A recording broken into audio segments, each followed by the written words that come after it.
Hello friends, it's Sherry from Turquoise Dreaming. How's everyone doing today? Welcome to my channel. I'm here for the once per month collab that's hosted by Maria of Maria's Miscellany and myself, called hashtag Scraps to Treasures.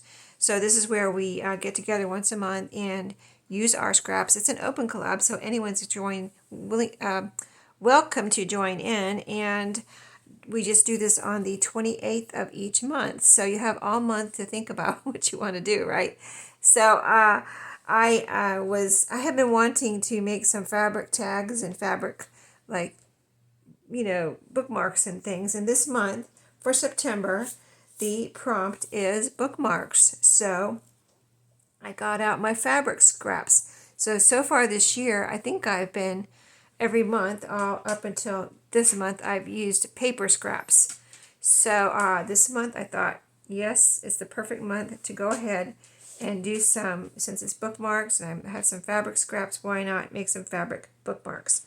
So that's what these are here. So yeah, just if you want to join in, do your video, try to do it on the 28th if you can. If you can't, do it around there, and just use the hashtag so people can find you. Hashtag Scraps to Treasures, and I'll have that in my title so you can, remember that. But we have only, 3 more months. October is Postcards, November is Masterboard, and December is Greeting card, journaling card. So the prompt is to give you an idea of what you could use your scraps with, or do with your scraps, things like that. Just kind of a something to give you, a direction.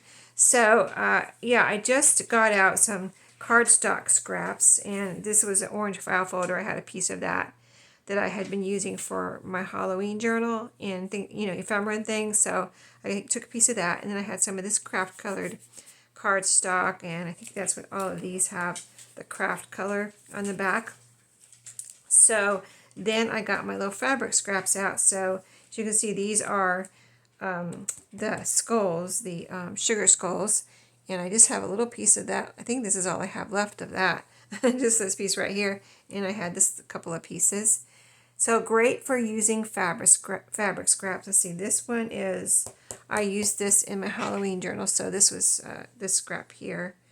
It literally is a scrap, and I pulled this piece off, and then this one here, I have all my Halloween and fall stuff, crafty stuff together. So whenever I take out my Halloween stuff, I also have my fall stuff. So this was a little piece of scrap. Just this little strip right here is all it was in my with my Halloween and fall crafty goodies. So I cut a piece off and made this little bookmark here. And so what I did was I used a glue stick just to tack it down a little bit on the cardstock. Then I looked around for some toppers, and I found these are little like kind of applique flowers that I cut out of a shirt that I had found at a thrift store. So I used those for toppers.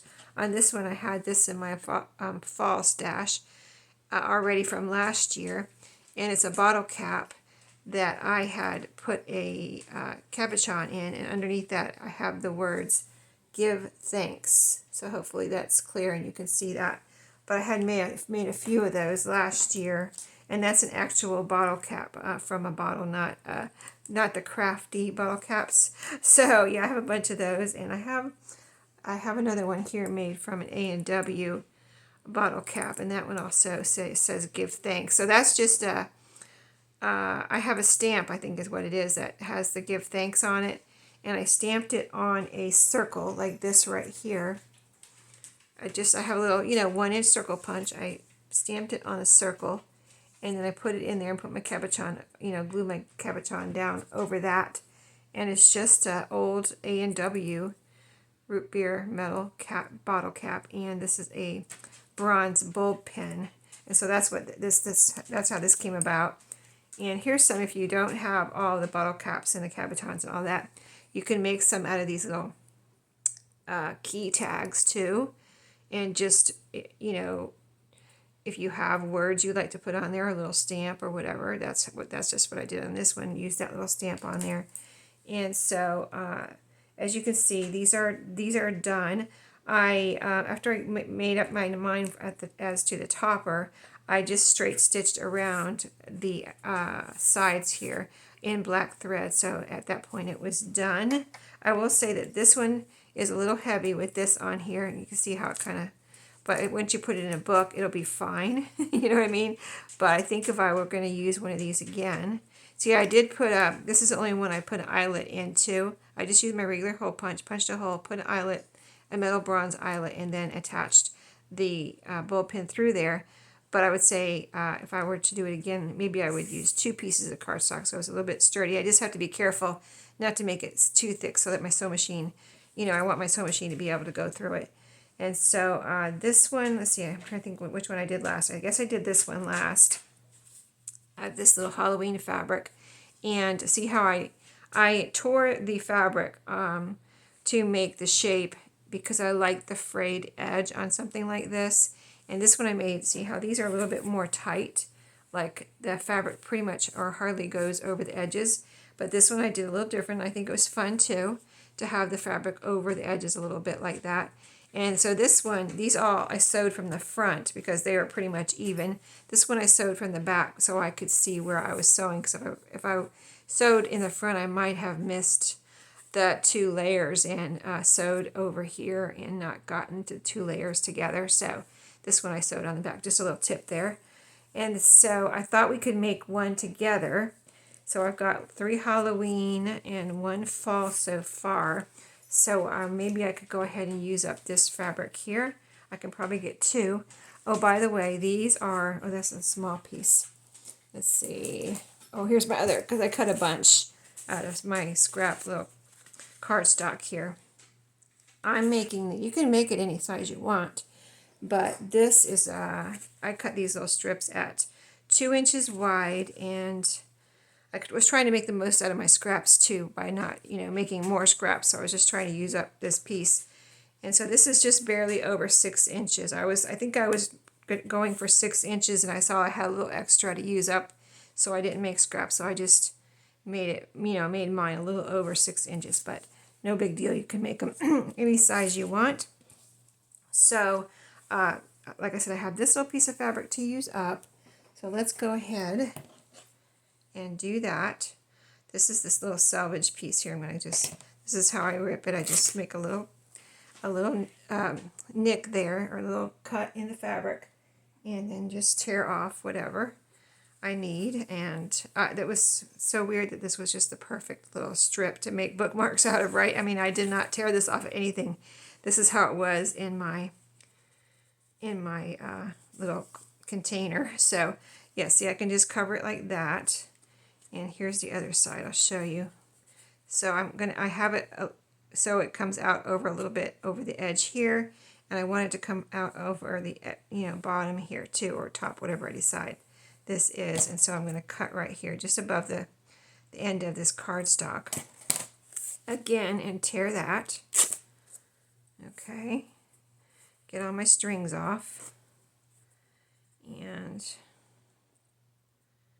let's see. I guess I could, I don't know if I'll take time to, I guess I could make another hole in these. I kind of want to use up this fabric, like I said, so let's just see if we can get 2 out of this. I don't think I can get 3. It's not quite long enough. So again, we're going to cut this one to fit our little cardstock here. So this is how I'm measuring. And then just below the edge there. So I'll have a little piece left. Okay, so let me get all my strings off.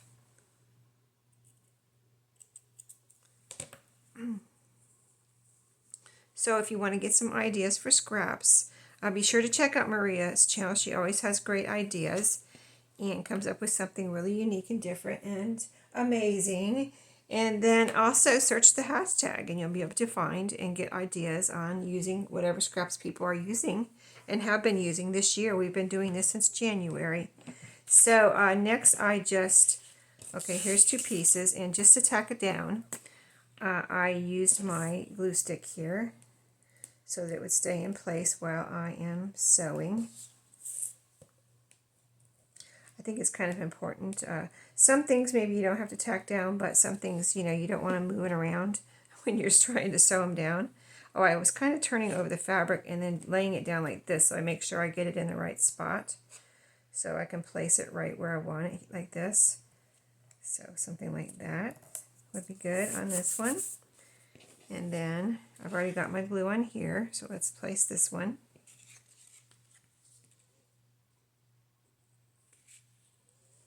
Okay, now all I did to make the little hole, I guess we can go ahead and do that in both of these.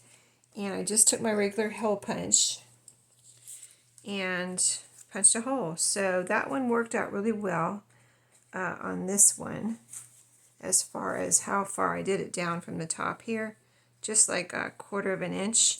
I might put it, if I put it, I couldn't put it any more because then the bulb pin wouldn't reach over the top of the bookmark here. So in this, I think I'm going to use this one and see how I can attach this little key ring with this metal piece here on one of these, so, or maybe both of these. So let's see, I think I want this to be the top here on this one. So I just took my hole punch, punched a hole. Let me do it on this side so I can see where the cardstock stops and starts. Okay, and I'm going to get it right in the middle, about 1/4 of an inch down. Okay, and I just punch the best I can. It doesn't have to be perfect. Okay, and then I just, see there's a little piece of fabric there. I just cut it off. I wasn't concerned about having a perfect circle of fabric because it's going to be covered up with an eyelet. So I just needed a hole there to be able to get the eyelet through. Okay, so that's the top on this one. Let's make this the top on this one. It looks like the flowers want to go that way, so we'll do this one too. Little hole right in the middle. Yeah, oh, thought I saw something there. Okay, 1/4 of an inch down, possibly about right there in the middle. Okay, and then again, cut off my little piece of fabric. And then I'm using, I wasn't really planning on doing this on camera with the holes and the eyelet and everything, but I'll go ahead and show you. Let me grab my eyelets. So I'm using these eyelets, and I like to, these are bronze that I ordered from Amazon. I don't even, I don't have the size. I'd have to look it up on Amazon. Like, when I reorder, I'll just go back and order the same thing, so I don't really memorize the size. Okay, so these usually they come with 2 pieces like this. So I do like to use most of the time I do like to use the 2 pieces because it gives it a really nice finished look. So see, I'm just pushing that through that hole in the front here, the smooth part that's supposed to go in the front. So just push that through your hole, and then you put this other piece on the back. Okay, and then you can use your crocodile, but I get when I use these 2 pieces, like I'll use my crocodile if I'm just using 1 piece, but if I'm using the 2 pieces like this, I get a more finished look by using, let me grab it, and I'll show you, and then I'll pause so you don't have to hear the hammering. But you just take these 2 pieces here. This has a little indent here where you line that up with your eyelet. So you kind of put it into the groove, right, like that. All your pieces are together. And then you take this piece here. It has a little point on it. You put that in there, and you give it a couple of good whacks, boom, boom, and there you go. So I'm going to do that off camera real quick. I've done it on camera before, but I'm going to do it off camera real quick. I'll be right back. Okay, let me show you real quick how they turned out. So with that method, it turns out, this is really on there nice and tight, and this is nice and flat in the back. So you just use those pieces that I showed you to get that nice flat eyelet. And now I'm going to go sew around, and I'll be right back, and I'll show you what that looks like. I'll be right back. Okay, guys, I am back. Been having some fun while I was gone there. So I was going to say that you don't have to sew around these if you don't want to sew, or you don't have a sewing machine. I would just have used, instead of the the glue stick just to tack it down kind of temporarily, I would have used some Fabri-Tac, or whatever fabric glue or glue you have to glue down fabric. So I did it the same way. I sewed from the back, so you can see my thread there. And if you are sewing, you can do any stitch you want. You can do zigzag or messy stitching, or some kind of fancy stitch from your sewing machine. But so I did that sewing, and there's plenty of room between, if you can see here, between the eyelet and the top here to get your so if you were worried about that, there's plenty of room there to sew in between the eyelet and the top of the tag. And then I was actually trying to put this through here and see what that looked like, and I couldn't get this open enough to get it through there. I didn't want to mess up my bookmark, so I just tied it on with a ribbon, and I thought that, and it came out super cute. It was like, it's funny how things happen when you you think you're going to do it one way, and then it doesn't work out, and you figure out something else, and it ends up being even better than what you originally planned. So I'm going to put this one on here. I'm going to see if I have any other. I had some yarn here. Oh, here it is. I want to try this yarn too. So I have this ball of yarn that I got at thrift store, of course. So let me cut a piece of yarn and see what this looks like. This is just a orange ribbon. So I'm going to tie another bow. I think that looks super cute. So I just ran it through here. Super simple, but really cute. And we're using up some fabric scraps and making some cute bookmarks. So why not? I mean, these could be little gifts, or anything like that for anyone. Teacher gifts, or a little stocking stuffer, or anything like that. So I just tied a little knot like this. Sometimes I don't tie a knot when I'm putting a bow at the top of something, but this time I did, just not a double knot or anything, just one little single knot like that. And then I tied my bow on the ribbon there. And so, and this yarn is really pretty and fall looking. So, and of course you can tie a bigger bow with some kind of big ribbon or something, or whatever trim you have. That might be, if you're going with a fall theme or Halloween theme. Let's see, I think I need to go like this, and then just trim this side a tiny bit, and there you go. Super cute, right? Both of the ones we did together on video turned out really cute. Aren't those adorable? So yeah, and you can do tags the same way, or you could do this type of thing in any shape you want. Bookmark, tag, or even journal card, fabric journal cards. That's something I haven't seen a lot of, but why not? So there we go. I've got just like that. 1, 2, 3, 4, 5, 6 cute bookmarks. So have some fun with your fabric and get it out and see what you can make with something like this. So thanks for watching. I hope you have a great day. I will see you tomorrow in my Thrifty Thursday. So happy crafting.